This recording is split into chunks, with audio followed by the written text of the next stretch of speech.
প্রিয় দর্শক বন্ধুরা, এই মুহূর্তের জন্য উঠে আসছে সংগঠক শিক্ষক বা অর্গানাইজার টিচার রিলেটেড নিয়োগ প্রক্রিয়ার সঙ্গে যুক্ত চাকরি প্রার্থী বন্ধুদের জন্য অত্যন্ত গুরুত্বপূর্ণ খবর। তাহলে কি এবার ডবল ঘোষণা হয়ে গেল? অত্যন্ত সিরিয়াস টপিকের উপর আর্জেন্ট ভিডিওটি ক্রিয়েট করতে হচ্ছে আপনাদের জন্য। অবশ্যই দেখে নিন সম্পূর্ণ ভিডিওটিকে শেষ পর্যন্ত, চ্যানেলটিকে সাবস্ক্রাইব করে সঙ্গে থাকুন। চলুন কথা না বাড়িয়ে মূল আলোচনায় প্রবেশ করি। তাহলে কি চাকরি প্রার্থীদের জন্য এবার ডবল ঘোষণা হয়ে গেল? এরকমই খবর কিন্তু সামাজিক গণমাধ্যমে উঠে আসছে। কিন্তু ডবল ঘোষণাটা কী বিষয় সেটা কিন্তু কোনোভাবেই ক্লিয়ার নয়।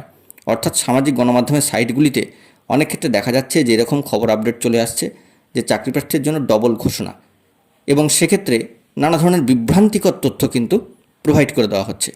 অবশ্যই সেগুলো আমরা ফোকাসে রাখি, আপনাদের সামনে তুলে ধরি, আপনাদেরকে মোটিভেটেড করি। কারণ অনেক ক্ষেত্রে দেখা যাচ্ছে যে চাকরি প্রার্থী বন্ধুদের বিভ্রান্ত করার জন্য, বন্ধুরা আরও একবার শুনে নিন, শুধুমাত্র বিভ্রান্ত করার জন্য এরকম ডবল ঘোষণা। কি ডবল ঘোষণা? কোনো লজিক নেই, কোনো তথ্য নেই, তার সঙ্গে ভিন্ন ভিন্ন খবর মিশে যাচ্ছে। এটা হয়ে গেল ডবল ঘোষণা। আপনারা একটু ভালো করে দেখবেন খবরগুলি, এতে কোনো কিন্তু ভিত্তি বা তথ্য একেবারেই নেই, সম্পূর্ণরূপে বিভ্রান্তিকর তথ্য। কোনো ডবল ঘোষণা অফিসিয়ালি কিন্তু হয়নি।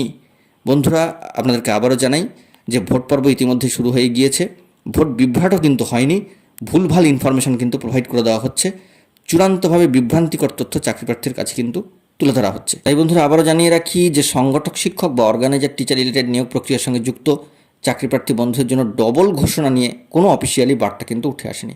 তবে রাজ্যে সাম্প্রতিক সময়ে একটি বড়সড় খবর বেরিয়ে আসছে যে 23,000 প্লাস চাকরি প্রার্থীর কিন্তু চাকরি ইতিমধ্যেই চলে গিয়েছে। অর্থাৎ প্যানেল কিন্তু বাতিল হয়েছে 2016 SLSTর। এখানে কিন্তু এই বিষয়টিকে মাথায় রাখতে হবে। এই পেন্ডিং নিয়োগ প্রক্রিয়াটি সংগঠক শিক্ষকদের, এরকম ধরনের কোনো খবর আপডেট আসেনি এবং ডবল ঘোষণা সংক্রান্ত কোনো অফিসিয়াল তথ্য কিন্তু নেই। অবশ্যই গুরুত্বপূর্ণ বার্তা এলে এবং তা অফিসিয়াল হলে আপনাদের মাঝখানে প্রোভাইড করব। বন্ধুরা এখন এই পর্যন্তই, ধন্যবাদ।